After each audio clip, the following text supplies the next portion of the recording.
सुबह नया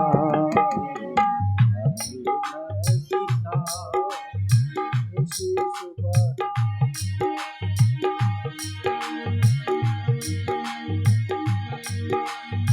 ऐसी सुबह ऐसी जिस दिन जुबा पे मेरे जिस दिन जुबा पे मेरे आए न शुक्राना ऐसी सुबह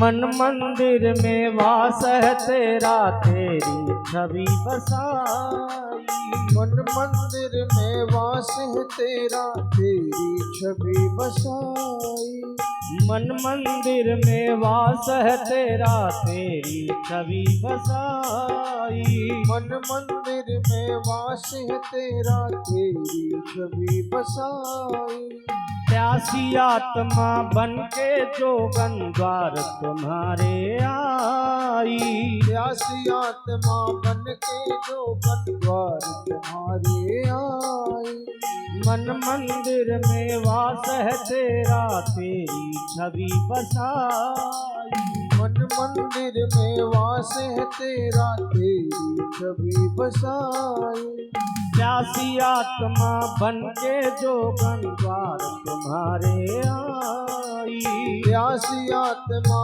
बन के जोगन द्वार तुम्हारे आई तेरे ही चरणों में पाया तेरे ही चरणों में पाया तेरे ही चरणों में पाया अब मैंने विश्राम ऐसी सुबह नया ऐसी शाम ऐसी सुबह नया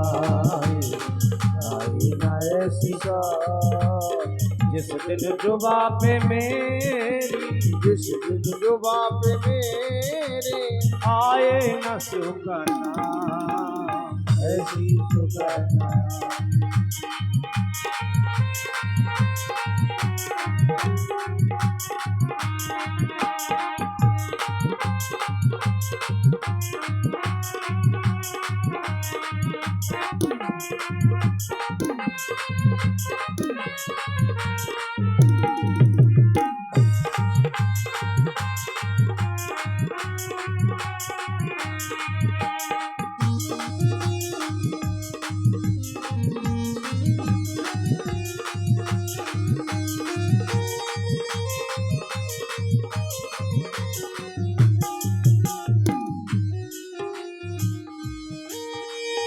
तेरी खोज में ना जाने कितने युग मेरे बीते तेरी खोज में ना जाने कितने युग मेरे बीते अंत में काम क्रोध मद हारे हे भोले तुम जीते अंत में काम क्रोध मद हारे हे भोले तुम जीते तेरी खोज में ना जाने कितने युग मेरे बीते तेरी खोज में ना जाने कितने युग मेरे बीते अंत में काम क्रोध मद हारे हे भोले तुम जीते अंत में काम क्रोध मद हारे हे भोले तुम जीते भवसागर से तर जाऊंगा भवसागर से तर जाऊंगा भवसागर से तर जाऊंगा लेकर तेरा नाम ऐसी सुबह नया आए न जिस दिन जुबा पे मेरी जिस दिन जुबा पे मेरी आए न शुक्राना ऐसी सुबह न आए न ऐसी शाम जिस दिन जुबा पे मेरे जिस दिन जुबा पे मेरे आए न शुक्राना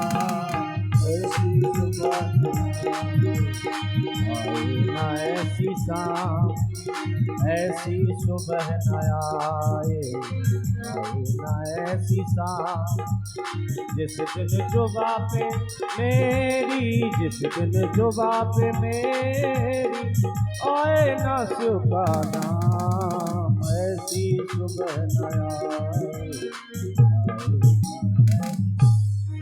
बोलिए भूत भावन भगवान शंकर की जय हो।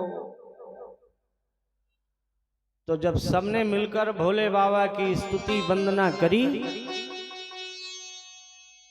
तो भोले बाबा का नाम है आशुतोष। आशुतोष तुम औढ़र दानी, आरत हरहु दीन जन जानी। आरत हर लेते हैं किसका? बोले दुखियारों का। कब हरते हैं? थोड़े में ही। जो प्रसन्न हो जाते हैं दुखियों से, इसीलिए तो उनका नाम आशुतोष है। तो भोले बाबा प्रसन्न हो गए, बोले बताओ तुम्हें क्या चाहिए? तो कहने लगी कि हमारे स्वामी जी जिंदा हो जाए।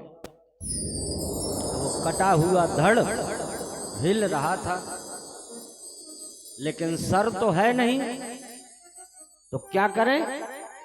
भोले बाबा ने त्रिशूल से एक बकरे का गला काट के उसके ऊपर लगा, वो जिंदा हो गया, खड़ा भी हो गया। तो अब जब बोल रहे हैं तो अब शब्द नहीं निकलते, एक ही शब्द निकलता है,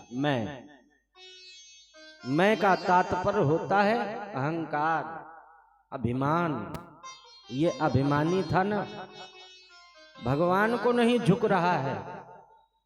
अरे भगवान छोड़ो, अपनी बेटी का पति है इसलिए मान है, दामाद है, तब भी झुकना चाहिए।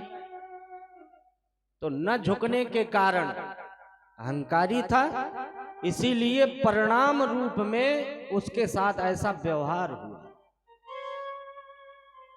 अब तो वो भी भगवान का भजन करने लगा क्योंकि दंड मिल गया।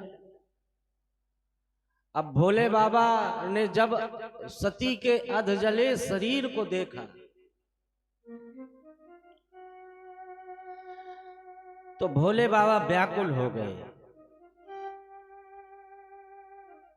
उस मृत शरीर को जो अग्नि के द्वारा जलाया जा चुका है, उसको अपने हाथों में लेकर के चलने लगते। सब लोग देख करके डरते बहुत हैं, अब पता नहीं क्या होगा। अब भोले बाबा पता नहीं महाप्रलय न मचा दें। अब इनको यदि क्रोध आ गया तो संसार का क्या होगा? सब लोग देख रहे हैं और भोले बाबा अपनी पत्नी सती का शरीर लेकर के चारों ओर ब्रह्मांड में, अंतरिक्ष में, दसों दिशाओं में घूम रहे हैं। उनको कुछ भी याद नहीं है, बस केवल सती। उनको नहीं मालूम संसार में क्या चल रहा है। जब लोगों की स्थिति बिगड़ने लगी तो देवताओं ने ब्रह्मा जी से कहा, ब्रह्मा ने विष्णु से कहा कि आप तो पालनहारी हैं, आप तो सारे संसार का पालन करते हैं, ऐसे समय में आप ही रक्षा करो। तो कहते हैं भोले बाबा जिस स्थान में बैठते थे, कैलाश में, समाधि स्थल, तो जिस स्थान में भोले बाबा बैठते रहे हैं वो जगह भी तो सिद्ध हो गई है। जिस जगह आप ज्यादा बैठने लगे तो वो जगह भी सिद्ध हो जाती है। जैसे आसन सिद्ध हो जाता है, कोई कोई एक एक आसन में कई कई घंटे बैठा रहता है, तो वो आसन की सिद्धि है। तो भोले बाबा जिस आसन में बैठते थे उस जगह भगवान विष्णु ने जाकर प्रणाम किया कि अब ऐसे समय में आप ही हमको सद्बुद्धि दे, हम क्या करें। तो उनके हृदय में मानो जैसे कोई संकेत मिला उन्होंने चक्र सुदर्शन को आदेश दिया कि जाओ और सती माता के मृत शरीर के टुकड़े कर दो। और सुनो, जब टुकड़े करना तो ध्यान रखना भोले बाबा को ये एहसास न होने पाओ। तो इतने जल्दी जल्दी चक्र वहां घूम करके 51 टुकड़े कर दिए। और वो 51 सती माता के शरीर के टुकड़े जहां जहां भी गिरे वो सारे के सारे शक्ति पीठ में परिवर्तित हो गए। वो पीठ बन गए, बड़े बड़े मठ बन गए। अभी भी वहां पे हजारों लाखों की तादाद में साधु संत भक्त रोज दर्शन पाते। अब देखो, जब दृश्य बदल जाता है ना तो मन के भाव भी बदल जाते हैं धीरे धीरे। जैसे अभी कुछ दिन पहले यहाँ क्या था, कुछ भी नहीं था। अब वो मंडप बन गया, ये पंडाल लग गया, तो बिना बताए लोगों को अपने आप पता चल जाता भाव से। तो दृश्य बदल गया ना, तो बिना बताए भी लोगों को पता चलने लगा। ऐसे ही मन और बुद्धि के विचारों को बदलने के लिए भगवान विष्णु ने उस शरीर के टुकड़े कर दिए। अब सती माता तो दिखाई नहीं दे रही, तो धीरे धीरे याद से भी मिटने लगी। क्योंकि अभी जब तक सामने था, जैसे कोई मृत शरीर गांव में पड़ा हो तो आपने देखा होगा कि माताएं बहनें भाई बंधु सब बड़े व्याकुल होते हैं, रोते हैं। तो जो बुद्धिमान लोग होते हैं, सयाने होते हैं, वो उस मृत शरीर को, मिट्टी को जल्दी से बांध कर उठा करके और मरघट में ले जा करके उसकी अंत्येष्टि करा देते हैं, ताकि ये दृश्य बदल जाए, ये भाव बदल जाए, ये विचार बदल जाए। तो जब मृत शरीर नहीं बचा हाथों में तो भोले बाबा भी अब भगवान की याद करने लगे। अब भोले बाबा भगवान की याद भन्न करने लगे। वो तो ऐसे हो गए जैसे पूर्ण बैरागी हो। अब उनके कोई राग नहीं, पत्नी नहीं, इसलिए जो महल बनाए थे वो महल सब खत्म करा दिए। माया के थे महल, मिटा दिए। जब पत्नी ही नहीं तो घर मकान का क्या करेंगे, किसके लिए बनाए। और जंगल जंगल, आश्रम आश्रम, साधु संतों से मिलते भये अपना समय बिताने लगे। जहां कहीं कोई अच्छा सत्संगी मिल जाए वहीं बैठ के कथा होने लगे। तो भोले बाबा की स्थिति परम वैराग्यवान की तरह हो गई। अब सब देवताओं को लगा कि भोले बाबा तो बैरागी हो गए, और एक ऐसा राक्षस पैदा हुआ जिसने तपस्या करके ब्रह्मा जी से ये वरदान मांग लिया कि मैं भोले बाबा के पुत्र से ही मरूं और मुझको कोई मार न पावे। और जब वरदान मिल गया तो तुम लोग सब जानते हो कि राक्षस को जब वरदान मिल जाता है तो कितना उत्पात करता है, कितना आतंक मचाता है, कितना अत्याचार फैलाता है। उसने भी देवताओं पर चढ़ाई कर दी, स्वर्ग लोक देवताओं से विहीन कर दिया, छीन लिया। अब देवता बेचारे दुखी होकर के यहां वहां भटकने लगे। ब्रह्मा जी से कहा कि आप ऐसा वरदान क्यों दे देते हैं। बोले हमारी तो पोथी में लिखा है कि ऐसा होना है, अब उसका नाश होना है भोले बाबा के पुत्र से, तभी तो वरदान दिया। तो बोले भोले बाबा का पुत्र कब होगा, अभी तो उनके पत्नी ही नहीं है। तो अभी कल हमने आपने मिलकर महाशिवरात्रि मनाई ना, तो ये कल का ही तो दिन था जिस दिन माता पार्वती और भोले बाबा का विवाह हुआ था। तो कहते हैं ब्रह्मा जी ने बता दिया कि सती माता ने जब शरीर छोड़ा तो मैना और हिमाचल को वरदान दिया था उनकी पुत्री बनकर आने का, इसलिए वो कन्या के रूप में वहां पे प्रकट हो गई हैं। नारद जी को जैसे ही सूचना मिली सीधे पहुंच गए राजा हिमाचल के यहाँ। राजा हिमाचल ने अपनी पुत्री का हाथ देवर्षि नारद के हाथ में धर दिया। बोले महाराज बताओ हमारी बेटी के भविष्य में क्या लिखा है। नारद जी ने कहा कि और तो सब गुण संपन्न है, सर्वगुण संपन्न है, बस विवाह में जरूर थोड़ा सा आप लोगों के लिए कष्ट की बात है, कहो तो बता दें। तो माता पार्वती की माता मैना वो बोली बताइए कौन से कष्ट की बात है। बोले इनका जिससे विवाह होगा वो बड़ा अमंगल वेशधारी होगा, ऐसी रेखा पड़ गई है, घर नहीं होगा, परिवार नहीं होगा, माँ बाप नहीं होगा। तो ये सब सुन करके माता जी तो बड़ी दुखी हो गई। अपनी बेटी के लिए ऐसा भविष्य सुन करके कोई भी माता व्याकुल हो जाएगी।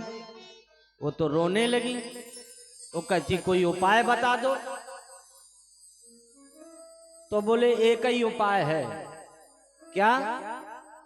बोले ये जो रेखा में लिखा है ना कि इस तरह का वर होना चाहिए, ये सारे दुर्गुण भोले बाबा में हैं, लेकिन भोले बाबा ठहरे भगवान। और जो भगवान होता है तो दुर्गुण भी सगुण में बदल जाता है, उसके द्वारा किया गया बुरा कार्य भी अच्छा ही माना जाएगा, उसमें भी सबकी भलाई छिपी होती है। इसलिए ये सारे गुण भोले बाबा में भी समाहित हैं। यदि तुम्हारी बेटी का विवाह भोले बाबा के साथ हो जाए,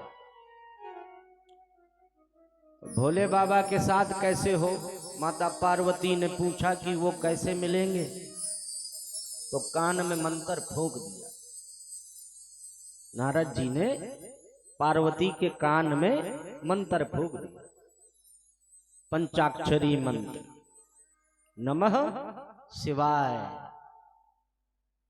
अब बता दिया कि जब तुम घर बार छोड़ करके कमंडल को लेके जंगल में तपस्विनी साध्वी के रूप में जाकर भोले बाबा का भजन करोगी, तपस्या करोगी, तो भोले बाबा प्रसन्न होकर के तुमको अपनी दासी के रूप में स्वीकार कर। हालांकि पार्वती के भाई मैनाक ने तो इस बात का बड़ा विरोध किया कि हमारी फूल जैसी बहन को बाबा जी जंगल जाने को कह रहे हैं, बहका रहे हैं। लेकिन पार्वती का भी मन है और माता पिता भी चाह रहे हैं कि और किसी वर से अच्छा है कि भगवान ही मिल जाए, तो वो राजी हो जाते हैं।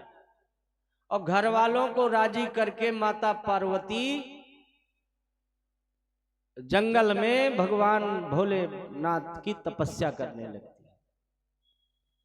है। ऐसी तपस्या करती हैं, कहते ऐसी तपस्या संसार में किसी ने नहीं कर पाई। अपर्णा नाम पड़ गया। सूखे सूखे पत्ते खा खा करके भोजन छोड़ दिया, फल छोड़ दिए, जल छोड़ दिया, सूखे पत्ते खाना भी छोड़ दिया। यहां तक कि सांस को भी रोकने वाली थी। तभी भोले बाबा के हृदय में भगवान राम ने दर्शन दिए। राम जी ने विनती करके कहा कि भोले बाबा विवाह कर लो। भोले बाबा कहते हैं आप विनय क्यों करते हैं, आप तो आदेश दो प्रभु, आप तो हमारे भगवान हैं। बोले नहीं, आदेश नहीं, विनती ही करते हैं कि विवाह करना। बोले किससे कर लें? तो बोले शक्ति स्वरूप जो सती है वही पार्वती के रूप में आ गई। अब यहां सप्त ऋषियों को बुलाया भोले बाबा ने। अब लोगों को भी तो पता चलना चाहिए। भोले बाबा तो भगवान, उनको सब कुछ मालूम है, लेकिन लोग क्या कहेंगे, इसलिए लोकाचार शिष्टाचार व्यवहार दिखाने के लिए सप्त ऋषियों को बुला करके पार्वती की परीक्षा के लिए भेज देते। बोले जाओ, वहां एक कन्या जंगल में बैठ के भजन कर रही है, उसकी जाके परीक्षा लो। और सप्त ऋषियों ने जाकर के माता पार्वती को बहुत बहकाना चाहा। अरे उसमें क्या रखा है, अमंगल वेशधारी है, उसके साथ कितने सारे भूत प्रेत पिशाच, बिना वस्त्रों के न जाने कितने प्रकार का नशा, घर मकान है नहीं, मरघट में वास। ऐसे किसी पुरुष को क्यों वरना चाहती हो? अरे तुमको यदि वरना है तो हम बात करें भगवान विष्णु से। भगवान विष्णु जैसा सुंदर स्वरूप गुणवान है क्या कोई संसार में? तो माता पार्वती कहती हैं हाथ जोड़ के कि ऋषियों, यदि पहले आप मिले होते तो शायद मैं तुम्हारी बात मान जाती, क्योंकि आप बड़े बूढ़े हैं, हमारा हित हमारे भले के लिए ही कह रहे हैं। आपको लग रहा है कि मुझको बड़ा कष्ट मिलेगा, लेकिन महाराज हमको कष्ट मिले चाहे सुख मिले, हमने तो बचपन से ही उनको अपना पति मान लिया। अब विवाह होगा तो भोले बाबा से ही होगा या फिर जीवन भर कुंवारी ही रहेगी। और जब ये बात सुनी तो सातों ऋषि मिलकर के माता जी की चरणों में गिर गए। माता हमको क्षमा कर दीजिए, हम तो आपकी परीक्षा भोले बाबा के कहने से ले रहे हैं। अब हम उनको सूचना दे देंगे और आप भी बिल्कुल निश्चिंत हो जाइए। हम आपको विश्वास दिलाते हैं कि भोलेनाथ आपसे बहुत जल्दी मिलेंगे। और ऐसा कहकर सप्त ऋषियों ने जाकर सारी सूचना भोले बाबा को सुना दी। भोले बाबा ने भी सुन करके कह दिया ठीक है, अब आप चलिए। नारद जी ने आकर पूछा कि प्रभु अब हमारे लिए क्या आदेश है? बोले अभी नहीं, हम समझ रहे हैं कि तुम पूछना चाह रहे हो कि हम कब विवाह करेंगे, तो अभी नहीं, हम बताएंगे। सब लोगों को सूचना तो आप ही देंगे नारद जी, आप ही सबको निमंत्रण बांटेंगे। अब ऐसा कह करके एक ब्रह्मचारी का वेश बनाकर स्वयं भोले बाबा पार्वती की परीक्षा लेने पहुंचे। अब ब्रह्मचारी का वेश बनाए हैं, अब अपनी बुराई अपने ही मुख से करनी है, तो दूसरे की बुराई में आदमी लजावे, उसकी जिह्वा थोड़ा संकोच करे, लेकिन अपनी ही बुराई करनी है तो बहुत बुराई करी। इतनी बुराई करी कि पार्वती को क्रोध आ गया और हाथ में जल लेकर के जब श्राप देने लगी तो ब्रह्मचारी जी अपने वेश में आ गए और सामने